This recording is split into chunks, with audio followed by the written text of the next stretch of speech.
Halo, ketemu lagi bersama saya Wandali Anggraini dari Prodi Akuntansi Bisnis Digital dengan PM 23752130.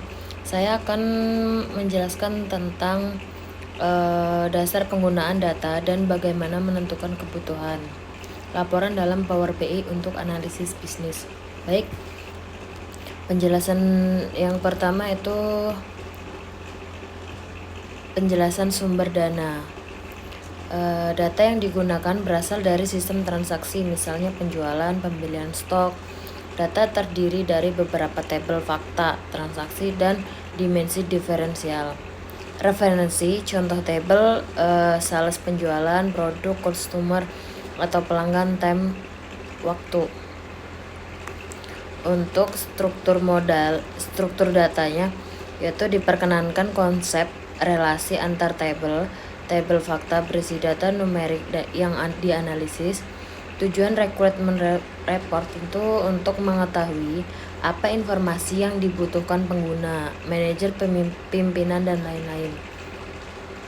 Untuk mengetahui apa informasi yang dibutuhkan pengguna, manajer, pimpinan, lain-lain, itu fokus pada kebutuhan bisnis, bukan hanya teknis. Contoh pertanyaan pengguna itu beberapa total penjualan per bulan, produk mana yang paling laris, dan wilayah mana yang memberikan keuntungan terbesar. Untuk contoh recruitment report itu visualisasi yang umum diminta, grafik tren penjualan, perbandingan performa cabang, analisis top produk, top customer, dan filter berdasarkan waktu atau wilayah. Yang kelima, alur penyusunan laporan.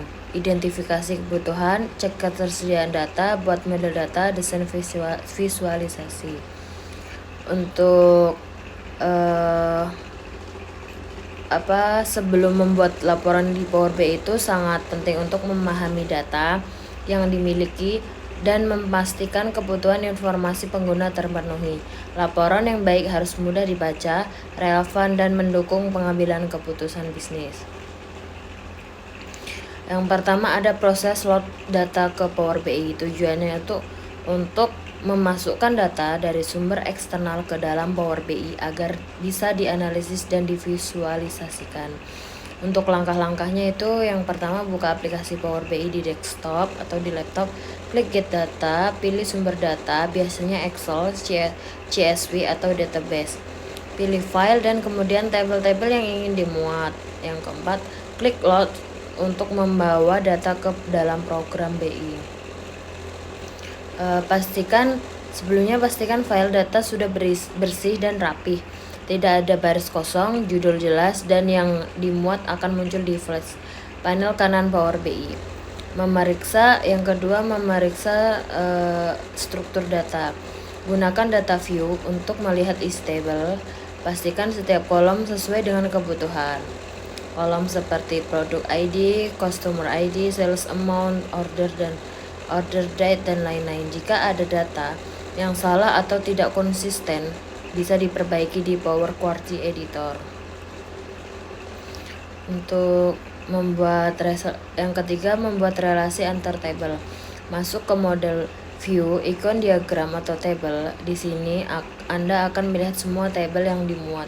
Hubungkan antar table dan klik dan drag kolom kunci, biasanya ID, ke kolom yang sesuai tabel lain. Contohnya ada di foto berikut. Baik, contoh relasinya ada di seperti tabel A fakta, tabel B dimensi, dan kolom relasi. Baik, jenis relasi yang dibentuk biasanya on to many, artinya satu data di tabel dimensi bisa dipakai banyak kali di tabel fakta. Untuk yang keempat, yaitu validasi relasi. Cek apakah garis hubungan muncul di model view. Power BI otomatis mengerti arah relasi, bisa diedit kalau perlu. Yang terpenting itu agar relasi aktif hanya satu arah dulu. Default dari dimensi ke fakta, tidak ada ambiguitas antar tabel. Dan yang kelima, mengapa relasi itu penting? Tanpa relasi, Power BI tidak tahu bagaimana menghubungkan data antar tabel.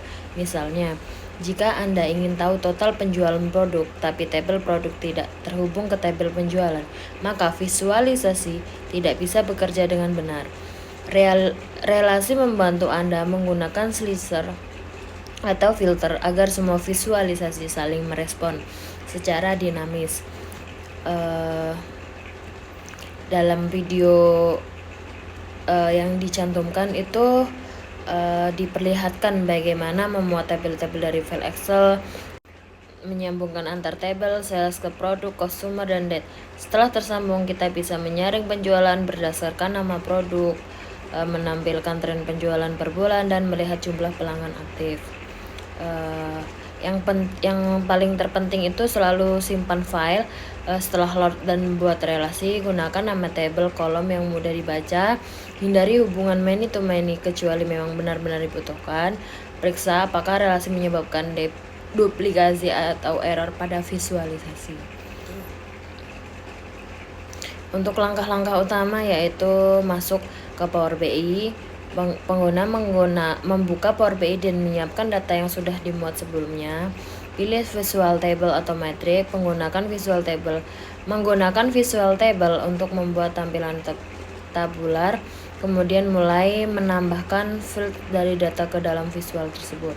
Menambahkan field kolom, field yang digunakan misalnya region, produk kategori, total sales, atau nilai numerik lainnya. Baik, mungkin itu saja yang bisa saya jelaskan. Untuk untuk lebih tepatnya bisa cek video di YouTube. Mungkin itu saja. Apabila ada salah kata atau baik, mungkin itu saja yang bisa saya sampaikan. Kurang lebihnya saya mohon maaf. Misal kurang jelas bisa dicek di video untuk apa langkah-langkahnya dari tujuan video ini. Saya ucapkan terima kasih.